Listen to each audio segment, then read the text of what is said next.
Well, hey everyone, this is going to be my off-time meal.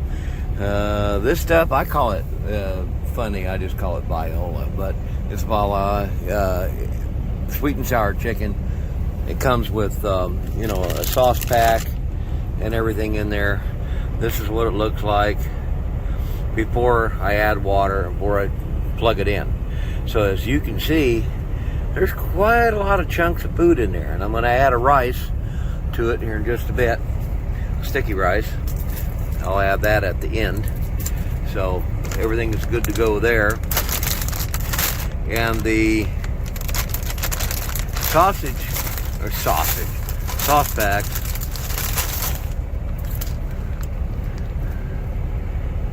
you can see that part. See that? That's not bad. I didn't know there was a second one in there, because I've almost used the whole package of food. But it's family, I think it's a family size or whatever, and I just seal it back with a piece of duct tape. Because I just stick it back in the freezer. I'm not eating that much food. There's no way. So I'll pause, and we shall come back while it's cooking. I'll show you some of the other stuff I throw in there. It's pretty simple. But then it just makes me a nice bowl of hot food, and it's good for you. There's a lot of greens in there. Good white chicken, you can see it. So we'll check it after a bit. Okay, we're back. I just throw a little bit of liquid aminos in there, granulated garlic. I throw in some pepper, and sometimes I'll add some of this. It's Panda Express stuff. It's pretty good. But this one gives adds a little salt to it, and it gives you, get it over here where you can see it. So I've got to throw that in there, and it's not bad.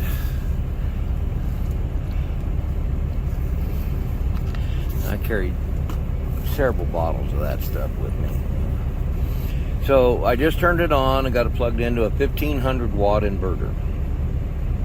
And I run the truck simply because it takes too much juice. So sometimes I'll kick up the idle, and that'll help it kind of hold a little bit. So I'll do a little bit of the cooking stuff for you. And when it gets heated up, it takes a little while, and I cook the food actually about 20 minutes. It says 14 minutes on the package, but I add extra simply because I'm cooking from a lower power source. It's not like I'm doing it at home.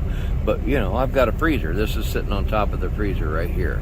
And then I've got my refrigerator back to the left. So I've got enough food to last me as an auxiliary meal. Like I'm in our terminal in St. Augustine, Florida.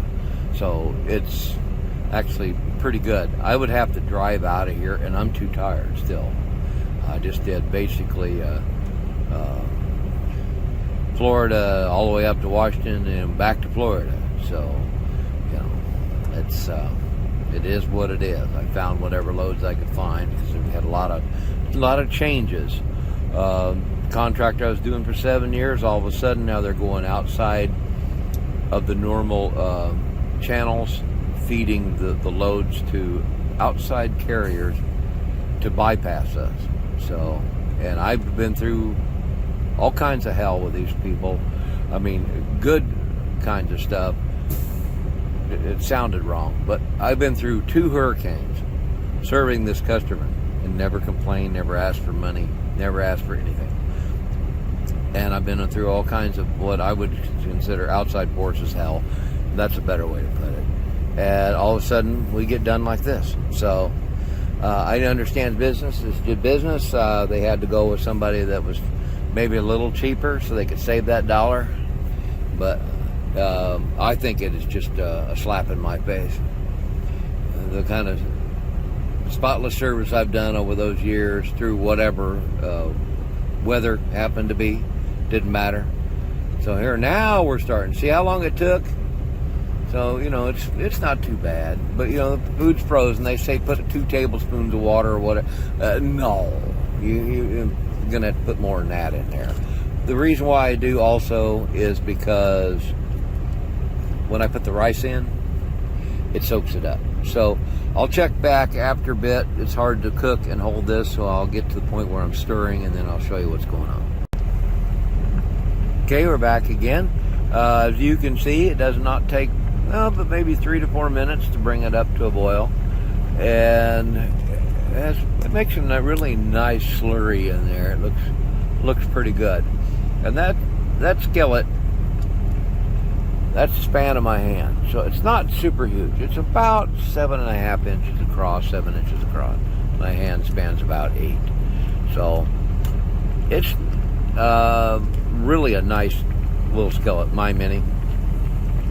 I learned about that from a Facebook group, Cooking in the Semi Truck, and I thought, okay, this is really nice. So I found it and I ordered it and got it in, and I just use a Mainstays slow cooker. I had one for years, and finally the cord, which comes out the bottom, which is really stupid, finally shorted out. So I had to buy a new one. They're $19, big whoop. So that one, actually the newer one, cooks a little hotter. So I had to be kind of careful on what I'm doing. And I just it's a little bit much for my alternator on the tri-pack generator right now. A normal one would be okay, but I think they increase the wattage. So do take care and watch your batteries if you're doing it in a truck.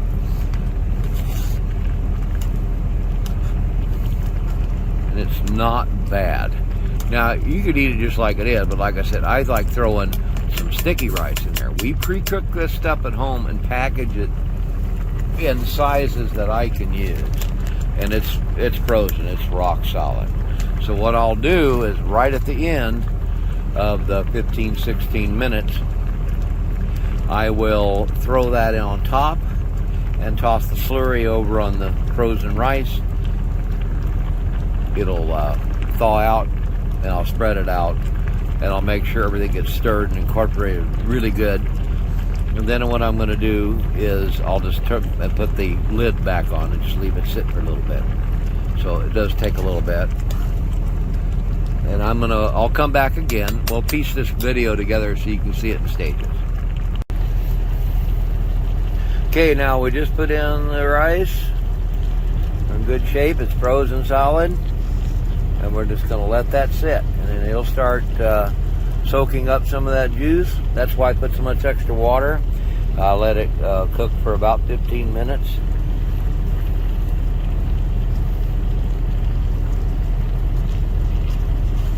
Trying to be careful not to slosh everything everywhere. And if you have to add a little extra water, go for it.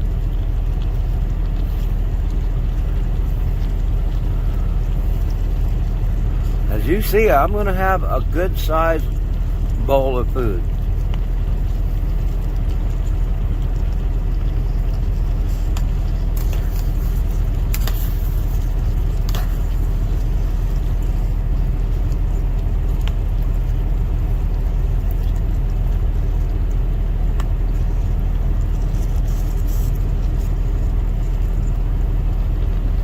Again, and I'll come back after just a bit, and then you'll see the finished product. It's not bad, folks, not bad at all.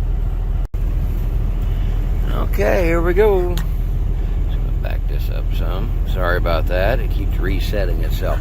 Now, I like this consistency. It's going to vary person to person, but I like it. It's just right. Just enough moisture, nothing sticking.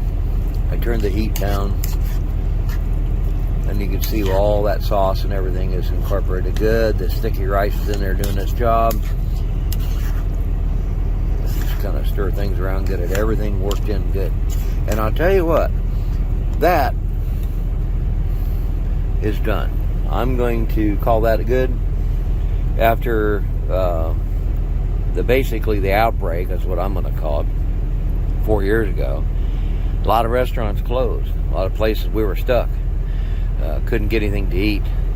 And somebody had to come up with an idea. You know, some people have been doing this for years. And I still had a slow cooker and all this other stuff. But I needed to up my game to another level. So I could actually stir something in like this. Or I could cook some eggs. You know, I can pan fry some toast, which it's very doable. It's like they do in the restaurants. A lot of times they'll use a toaster. Sometimes you'll see like taking a bun or whatever for a hamburger and put some butter on it, stick it in the pan or stick it on the grill. Same. It doesn't matter. So it will definitely get you filled up, keep you healthy. You don't have to sit there and worry about having food that's real questionable, because a lot of people didn't want to come to work. They didn't want to, they just closed a lot of places. So that made it to where it was really kind of a sorry state of affairs. But you can take these kinds of skills, build them up amongst yourselves. That chicken product, there's multiple different styles. There's beef and chicken and this and that and vegetable stir fry and all kinds of things. And they're not expensive. They have large family packs in the frozen section. I had this refrigerator, and I just turned it all the way up to like emergency level on this particular brand, and it just runs all the time. So I either have to have my truck running or the generator running, or I'll eat my batteries. But that's the price you pay. So I keep the generator running. Keeps my freezer frozen nice and rock solid. I have ice cream, believe it or not. That's crazy. Ice cream sandwiches and stuff like that. But when I want to cool down my drinks, I throw them in there. And iced tea, like sweet tea, come out half frozen. And it has ice in it. And I use like Gold Peak. They got big old packs of those. And then I've got different kinds of other kinds of drinks and stuff I put in there. Everything is just great. Having a meal like this and then like an ice cream bar afterwards, that's about all you'd get. And you pay $15, $18 in the store, and this might cost me $3 or $4. So yeah, we're going to save a lot of money. So yeah, there's a lot of things we're doing, and that's pretty much it, folks. It's not going to be a huge video, but it shows you how we're surviving out here, doing just fine. So I hope everybody does well. Hope the video finds you happy and sassy and making some money, and we'll see you on the road.